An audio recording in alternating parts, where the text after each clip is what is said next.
एक बहुत ही अजीब और दिलचस्प विरोधाभास है जिस पर शायद हर किसी ने कभी न कभी गौर किया ही होगा। अक्सर ऐसा क्यों होता है कि कुछ लोग जिनके पास कोई बहुत असाधारण जन्मजात टैलेंट नहीं होता, वो जिंदगी में अचानक से बहुत बड़ी सफलता हासिल कर लेते हैं। और वहीं दूसरी तरफ हम देखते हैं कि जो लोग बचपन से ही जीनियस कहलाते हैं, जिनके पास दुनिया भर की डिग्रियां होती हैं, वो कई बार जिंदगी की दौड़ में सिर्फ संघर्ष ही करते रह जाते हैं। सही कहा। तो आज हम इसी को थोड़ा गहराई से समझने वाले हैं, क्योंकि हमारी इस चर्चा का पूरा आधार इसी एक सवाल पर टिका है। आज हम the power of ignored skills नामक किताब के कुछ बेहद महत्वपूर्ण अंशों को डिकोड कर रहे हैं। बिल्कुल। और इस डीप डाइव का मिशन बहुत स्पष्ट है। ये समझना कि सफलता का असली डीएनए टैलेंट में नहीं, बल्कि उन छुपी हुई स्किल्स में है, जिन्हें हमारा समाज अक्सर पूरी तरह से इग्नोर कर देता है। हाँ, मतलब लोग इन्हें इसलिए नज़रअंदाज कर देते हैं क्योंकि इनका कोई फॉर्मल सर्टिफिकेट या डिग्री नहीं मिलती। किसी भी रिज्यूमे में ये नहीं लिखा होता कि व्यक्ति की सोचने की प्रक्रिया कितनी स्पष्ट है या वो कितना रेजिलिएंट है। एग्जैक्टली। यहाँ सबसे दिलचस्प बात यह है कि जब हम इन इग्नोर की गई स्किल्स को करीब से देखते हैं ना, तो पता चलता है कि ये कोई रॉकेट साइंस नहीं है। लेकिन इस किताब का सबसे मजबूत पक्ष यही है कि ये उन छोटी छोटी रोजमर्रा की आदतों को सामने लाती है जो किसी भी इंसान की पूरी जिंदगी की दिशा बदल सकती हैं। सफलता कोई लॉटरी नहीं है, ये एक मानसिक ढांचा है, और ये किताब उस ढांचे को बनाने के तरीके बताती है। ये बहुत ही पावरफुल पॉइंट है, क्योंकि बचपन से ही दिमाग में ये बात बैठा दी जाती है कि अगर सफलता चाहिए तो बस अच्छे नंबर लाओ, बड़ी डिग्री लो और कोई पैदाइशी टैलेंट ढूंढो। ये किताब इस पूरे भ्रम को सीधे तौर पर चुनौती देती है। हाँ, और इस चुनौती की शुरुआत होती है किताब के पहले सबसे बड़े लेसन से, और वो है खुद को समझना, यानी सेल्फ अवेयरनेस। अब सुनने में तो ये शब्द आजकल बहुत आम हो गया है। लोग जगह जगह कहते हैं नो दाई सेल्फ या खुद को जानो, लेकिन क्या ये सिर्फ एक किताबी बात नहीं है? मतलब प्रैक्टिकल जिंदगी में इसका क्या मतलब है? क्योंकि कोई भी इंसान अगर सुबह से शाम तक काम कर रहा है तो उसे लगता ही है कि वो खुद को तो जानता ही है। देखिए, यहीं पर सबसे बड़ी गलतफहमी होती है। खुद को जानने का मतलब सिर्फ ये जानना नहीं है कि किसी को खाने में क्या पसंद है या उसका फेवरेट रंग कौन सा है। किताब सेल्फ अवेयरनेस को एक पर्सनल ऑडिट की तरह परिभाषित करती है। पर्सनल ऑडिट, थोड़ा इसको विस्तार से समझाइए। हाँ, तो इसका सीधा सा मतलब है अपने अंधे मोड़ों यानी ब्लाइंड स्पॉट्स को पहचानना। मान लीजिए कोई इंसान स्वाभाविक रूप से एक बहुत अच्छा स्ट्रैटेजिस्ट है, वो योजनाएं बहुत अच्छी बनाता है, लेकिन उस योजना को जमीन पर उतारने यानी एग्जीक्यूशन में वो कमजोर है। राइट, वो प्लानिंग अच्छी कर लेता है पर एक्शन नहीं ले पाता। बिल्कुल। अब अगर उस इंसान को अपनी ये सच्चाई पता ही नहीं है, तो वो जिंदगी भर एग्जीक्यूशन वाले रोल में काम करेगा, बार बार फेल होगा और अंत में यही सोचेगा कि शायद उसमें टैलेंट की ही कमी है, जबकि असल समस्या टैलेंट की नहीं बल्कि सेल्फ अवेयरनेस की थी। मैं समझ रही हूँ, लेकिन एक सवाल यहाँ ये उठता है कि क्या हर वक्त खुद की कमियों और ताकतों का विश्लेषण करते रहना इंसान को ओवरथिंकर नहीं बना देगा? कई बार लोग खुद को इतना ज्यादा एनालाइज करने लगते हैं कि वे कोई एक्शन ही नहीं ले पाते। क्या सेल्फ अवेयरनेस और ओवरथिंकिंग के बीच कोई बहुत बारीक रेखा है? ये बहुत ही सटीक सवाल है, और किताब इस अंतर को बहुत खूबसूरती से स्पष्ट करती है। ओवरथिंकिंग हमेशा समस्या पर केंद्रित होती है कि मुझ में ये कमी क्यों है या मैं ऐसा क्यों हूं, जबकि सेल्फ अवेयरनेस हमेशा समाधान और फैक्ट्स पर केंद्रित होती है। अच्छा, तो फोकस पूरी तरह शिफ्ट हो जाता है। एग्जैक्टली। एक सेल्फ अवेयर इंसान अपनी कमी को देखता है और कहता है कि ठीक है, एग्जीक्यूशन मेरी ताकत नहीं है, तो मैं अपनी टीम में किसी ऐसे व्यक्ति को शामिल करूंगा जो इसमें माहिर हो। सेल्फ अवेयरनेस का मतलब है एक ऐसा फीडबैक लूप तैयार करना जहां इंसान सच्चाई का सामना करने से डरे नहीं। जो लोग सफल होते हैं वे जानबूझकर अपने आसपास ऐसे लोग रखते हैं जो उन्हें उनकी कमियां और सच बता सकें, बिना किसी फिल्टर के। ये तो सच में बिना दिशा जाने पूरी ताकत से भागने वाली बात हो गई। कोई इंसान ट्रेडमिल पर चाहे कितनी भी तेज गति से दौड़ ले, पसीना बहा ले, लेकिन अगर दिशा शून्य है तो वो कहीं नहीं पहुंचेगा। ये बिल्कुल ऐसा है जैसे बिना कंपास के कोई फरारी चला रहा हो। स्पीड बहुत है लेकिन मंजिल का कुछ पता नहीं। बहुत बढ़िया एनालॉजी है ये। शुक्रिया। इसी संदर्भ में स्रोत का वो वाक्य बहुत प्रासंगिक हो जाता है कि जो व्यक्ति खुद को समझ लेता है उसे सफलता से कोई नहीं रोक सकता, क्योंकि तब वो अपनी फरारी को सही दिशा में मोड़ना सीख जाता है। और उसी दिशा से हमारा दूसरा सबसे महत्वपूर्ण लेसन निकलता है, निर्णय लेना यानी डिसीजन मेकिंग। जब कंपास सही हो जाता है तो अगला कदम होता है सही रास्ता चुनना। हमारी पूरी जिंदगी वास्तव में उन विकल्पों का एक समूह है जिन्हें हम चुनते हैं। सही बात है, हमारे छोटे छोटे डिसीजंस हमारा कल तय करते हैं। बिल्कुल, लेकिन किताब यहाँ एक बहुत ही दिलचस्प मेंटल मॉडल की बात करती है जिसे सेकंड ऑर्डर थिंकिंग कहा जाता है। अक्सर लोग जब कोई निर्णय लेते हैं तो वे सिर्फ उसका तुरंत दिखने वाला परिणाम देखते हैं। क्या हम इस सेकेंड ऑर्डर थिंकिंग को किसी उदाहरण से डिकोड कर सकते हैं ताकि ये थ्योरी से निकलकर थोड़ा और प्रैक्टिकल लगे? जरूर। मान लीजिए किसी को एक नई नौकरी का ऑफर मिलता है जिसमें सैलरी बहुत ज्यादा है। फर्स्ट ऑर्डर थिंकिंग यानी पहली सोच ये कहेगी कि पैसा ज्यादा है, तुरंत हाँ कर दो। हाँ, आमतौर पर लोग यही करते हैं। पर सेकंड ऑर्डर थिंकिंग इसके आगे का परिणाम देखती है। वो सवाल करेगी कि क्या इस कंपनी का वर्क कल्चर टॉक्सिक है? अगर वर्क कल्चर खराब हुआ तो 1 साल बाद मेरा मानसिक स्वास्थ्य कैसा होगा? क्या इस अतिरिक्त तनाव के कारण मेरा करियर कुछ सालों में पूरी तरह से रुक तो नहीं जाएगा? मैं समझ गई। तो बेसिकली एक कदम आगे की सोचना कि इस डिसीजन का डोमिनो इफेक्ट क्या होगा। एग्जैक्टली। जो लोग सिर्फ फर्स्ट ऑर्डर थिंकिंग से निर्णय लेते हैं वे अक्सर लंबी रेस में मात खा जाते हैं। एक गलत निवेश या बिना सोचे समझे लिया गया एक प्रोफेशनल कदम सालों की मेहनत पर पानी फेर सकता है। ये बहुत डरावना भी है और सच भी। एक गलत फैसला इंसान को सालों पीछे ढकेल सकता है। लेकिन चलिए मान लेते हैं कि किसी ने सेल्फ अवेयरनेस हासिल कर ली। उसने अपनी ताकत को पहचान कर सेकेंड ऑर्डर थिंकिंग का इस्तेमाल किया और एक बहुत ही शानदार फैसला लेकर एक बेहतरीन बिजनेस आइडिया या प्रोजेक्ट तैयार कर लिया। ठीक है। क्या सिर्फ इतने से काम हो जाएगा? यहीं पर किताब का तीसरा और सबसे ज्यादा नजरअंदाज किया जाने वाला लेसन सामने आता है, और वो है कम्युनिकेशन स्किल। बिल्कुल सही पकड़ा आपने। दुनिया के सबसे बेहतरीन विचार तब तक किसी काम के नहीं हैं जब तक कि उन्हें दूसरों के दिमाग में सही तरीके से ट्रांसफर न किया जा सके।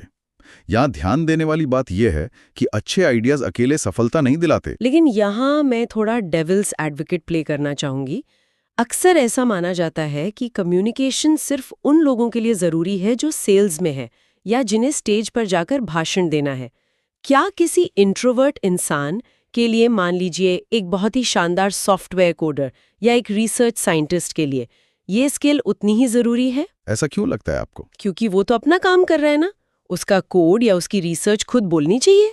उसे बात करने की क्या जरूरत है? यही तो इस समाज का सबसे बड़ा मिथक है। कम्युनिकेशन स्किल का मतलब सिर्फ माइक पकड़कर हजारों लोगों के सामने धारा प्रवाह अंग्रेजी बोलना नहीं है।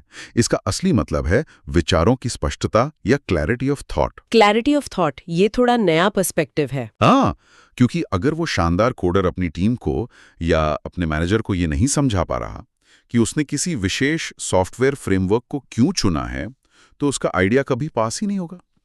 किताब यहाँ कर्स ऑफ नॉलेज यानी ज्ञान के श्राप का जिक्र करती है। ज्ञान का श्राप, ये सुनने में बड़ा दिलचस्प लग रहा है।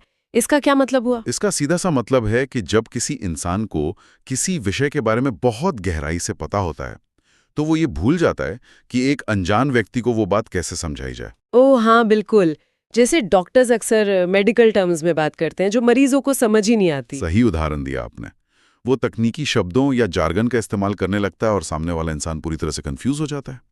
एक बेहतरीन कम्युनिकेटर वो नहीं है जो भारी भरकम शब्दों का इस्तेमाल करे, बल्कि वो है जो कितनी भी जटिल बात को इतने सरल तरीके से समझा दे कि एक बच्चा भी उसे समझ जाए। यानी सिंप्लिसिटी ही सबसे बड़ी स्किल है यहाँ। एकदम। चाहे वो ईमेल लिखना हो, कोई प्रेजेंटेशन देना हो या सिर्फ अपनी टीम के साथ मीटिंग करनी हो, संवाद का स्पष्ट होना ही वो चाबी है जो सहयोग के दरवाजे खोलती है। जिसके पास ये स्किल है उसके लिए आगे बढ़ने के रास्ते अपने आप बनने लगते हैं। तो अब तक की तस्वीर कुछ ऐसी बनती है कि एक इंसान जो अपनी ताकत जानता है सेल्फ अवेयरनेस के जरिए, जो दूर की सोचकर फैसले लेता है डिसीजन मेकिंग से, और जो अपने विचारों को स्पष्टता से दूसरों तक पहुंचा सकता है कम्युनिकेशन से। ये कॉम्बिनेशन तो किसी को भी अजय बना सकता है। लगता तो ऐसा ही है। लेकिन फिर हम देखते हैं कि बड़े बड़े लीडर्स और बहुत ही सफल लोग अचानक से अपना सब कुछ बर्बाद कर लेते हैं। क्यों? क्योंकि वो एक ऐसी चीज से हार जाते हैं जो किसी भी वक्त इंसान के दिमाग को हैक कर सकती है। और ये हमें चौथे लेसन की तरफ ले जाती है, इमोशनल इंटेलिजेंस। और ये शायद सबसे क्रिटिकल बिंदु है हमारी पूरी चर्चा का, क्योंकि जब भावनाएं हावी होती हैं तो बाकी सारी स्किल्स खिड़की से बाहर उड़ जाती हैं।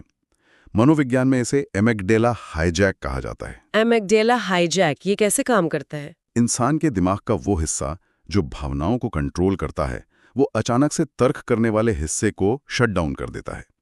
एक उदाहरण से समझते हैं। कल्पना कीजिए एक बहुत ही काबिल मैनेजर है। उसने महीनों की मेहनत से एक शानदार प्रोजेक्ट प्लान बनाया है। सब कुछ परफेक्ट है, लेकिन मीटिंग के दौरान किसी जूनियर ने उसके एक छोटे से डेटा पॉइंट पर सवाल उठा दिया। और यहीं पर उसकी ईगो या इनसिक्योरिटी ट्रिगर हो जाती है। बिल्कुल, उस मैनेजर को अचानक से गुस्सा आ जाता है।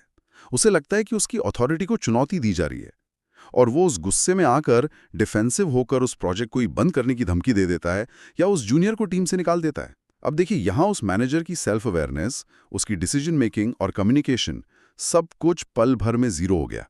सिर्फ इसलिए क्योंकि वो एक पल के गुस्से को संभाल नहीं पाया। हाँ, वो बाकी सारी स्किल्स में माहिर होने के बावजूद वहां हार गया। ये वाकई आंखें खोलने वाला उदाहरण है। ईगो और गुस्सा तो फिर भी शोर मचाते हैं, लेकिन एक और भावना है जो बहुत खामोशी से इंसान को खत्म करती है, और वो है डर या फियर। कई बार लोग फेल होने के डर से या लोग क्या कहेंगे इस डर से वो निर्णय ही नहीं ले पाते जो उनकी जिंदगी बदल सकते हैं। यही कारण है कि इमोशनल इंटेलिजेंस का मतलब अपनी भावनाओं को मारना या खत्म करना नहीं है। ऐसा करना तो लगभग असंभव है। इसका असली मतलब है उनके बीच एक पॉज या ठहराव लाना। उत्तेजना यानी स्टिमुलस और प्रतिक्रिया यानी रिस्पॉन्स के बीच का वो 1 सेकंड का गैप ही इमोशनल इंटेलिजेंस है। 1 सेकंड का गैप यानी रिएक्ट करने से पहले सोचना। सही पकड़ा। जो इंसान ये समझ जाता है कि हाँ, मुझे इस वक्त गुस्सा आ रहा है या मुझे डर लग रहा है, लेकिन मैं इस भावना के आधार पर अपना अगला कदम नहीं उठाऊंगा, वो इंसान किसी भी विपरीत परिस्थिति में शांत रहकर सही फैसला ले सकता है। भावनाओं पर नियंत्रण ही वो असली ढाल है जो टैलेंट और मेहनत की रक्षा करती है। अब अगर किसी ने अपनी भावनाओं को कंट्रोल करना सीख लिया, तो क्या वो सफलता के शिखर पर पहुंच गया? किताब के अनुसार यहाँ एक आखिरी और बहुत बड़ा ट्रैप है। ट्रैप? वो कैसे? अक्सर सफलता मिलने के बाद लोग सोचते हैं कि अब उन्हें सब कुछ आ गया है, और यहीं से पतन शुरू होता है। इसीलिए 5वां और अंतिम लेसन है सीखने का नजरिया, यानी लर्निंग एटीट्यूड। दुनिया के जितने भी महान विचारक या सफल बिजनेसमैन हैं, उनमें एक बात कॉमन होती है कि वो खुद को हमेशा एक छात्र मानते हैं। इसे लाइफ लॉन्ग लर्नर होना कहते हैं। आज की दुनिया जिस गति से बदल रही है, वहां पुराना ज्ञान बहुत जल्दी एक्सपायर हो जाता है। तकनीक आगे बढ़ रही है, आर्टिफिशियल इंटेलिजेंस आ गया है, काम करने के तरीके रोज बदल रहे हैं, हर दिन कुछ नया आ रहा है। ऐसे में जो इंसान ये सोच लेता है कि उसकी पढ़ाई तो कॉलेज के साथ ही खत्म हो गई थी, वो बहुत जल्दी अप्रासंगिक या इर्रेलेवेंट हो जाता है। लेकिन क्या सिर्फ नई चीजें सीखना ही काफी है? कई बार तो ऐसा भी होता है कि इंसान का पुराना ज्ञान ही उसके लिए बोझ बन जाता है, जिसे लेकर वो आगे नहीं बढ़ पाता। ये बहुत ही गहरा पॉइंट उठाया आपने। अक्सर नया सीखने से ज्यादा मुश्किल होता है अनलर्न करना, यानी उन पुरानी बातों और धारणाओं को भुलाना जो अब काम नहीं आती। एक सच्चा लर्नर वो है जो अपनी ही पुरानी मान्यताओं को गलत साबित होने पर उसे खुशी-खुशी स्वीकार कर ले। ये एक बहुत बड़ी स्किल है कि कोई इंसान अपना ईगो साइड में रखकर ये कह सके कि मैं गलत था और मुझे इस नए तरीके को सीखना होगा। ये तो बिल्कुल रुके हुए पानी और बहती हुई नदी के फर्क जैसा है। जो पानी एक जगह रुक जाता है, उसमें से बदबू आने लगती है और वो सड़ने लगता है। लेकिन जो नदी लगातार बहती रहती है, नए रास्तों से गुजरती है, वो हमेशा ताज़ी रहती है। इंसान का दिमाग भी उसी बहती हुई नदी की तरह होना चाहिए, जो हमेशा कुछ नया ग्रहण करने के लिए तैयार रहे। बिल्कुल सही एनालॉजी है। और अगर हम अब इस पूरी चर्चा के धागों को एक साथ पिरोएं, तो एक बहुत ही स्पष्ट तस्वीर उभर कर सामने आती है।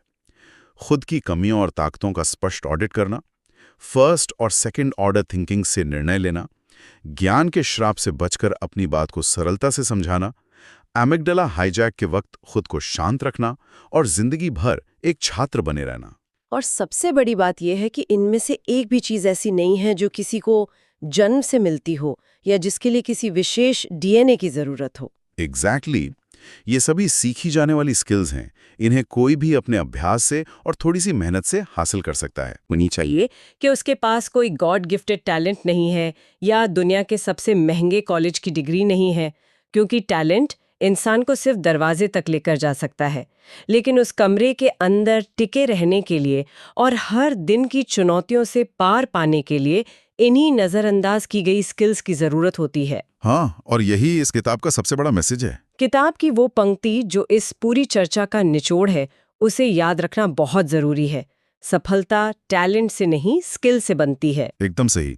जब कोई इंसान इन 5 स्किल्स को अपनी आदत में शुमार कर लेता है, तो वो अपने लिए एक ऐसा सॉलिड फाउंडेशन तैयार कर लेता है जिसे कोई बाहरी चुनौती आसानी से नहीं हिला सकती। फिर चाहे मार्केट क्रैश हो जाए, टेक्निक बदल जाए या कोई नया कॉम्पिटिटर आ जाए, इन बेसिक स्किल से लैस इंसान हर परिस्थिति में अपना रास्ता निकाल ही लेता है। गहरा और विचारणीय सवाल जहन में आता है। एक ऐसा सवाल जिस पर शायद समाज के हर इंसान को गहराई से सोचना चाहिए। वो सवाल क्या है? अगर सफलता वास्तव में डिग्रियों या जन्मजात टैलेंट से कहीं ज्यादा इन नजरअंदाज की गई स्किल्स पर निर्भर करती है, अगर जिंदगी और करियर की असली चुनौतियां इन 5 स्किल्स के दम पर ही पार की जा सकती हैं, तो फिर हमारा वर्तमान समाज और हमारी पूरी शिक्षा प्रणाली आज भी सिर्फ नंबरों, ग्रेड्स और डिग्रियों के इर्द गिर्द ही क्यों घूम रही है? ये तो सच में सोचने वाली बात है ना? स्कूलों और कॉलेजों में इन बुनियादी और जीवन रक्षक स्किल्स को मुख्य पाठ्यक्रम का हिस्सा क्यों नहीं बनाया जाता? क्या ये इस बात का बहुत बड़ा संकेत नहीं है कि हमें योग्यता और सफलता को मापने का अपना पूरा नजरिया ही अब बदल देना चाहिए? इस सवाल के साथ हम आज की इस चर्चा को यहीं विराम देते हैं। सोचने के लिए वाकई बहुत कुछ है।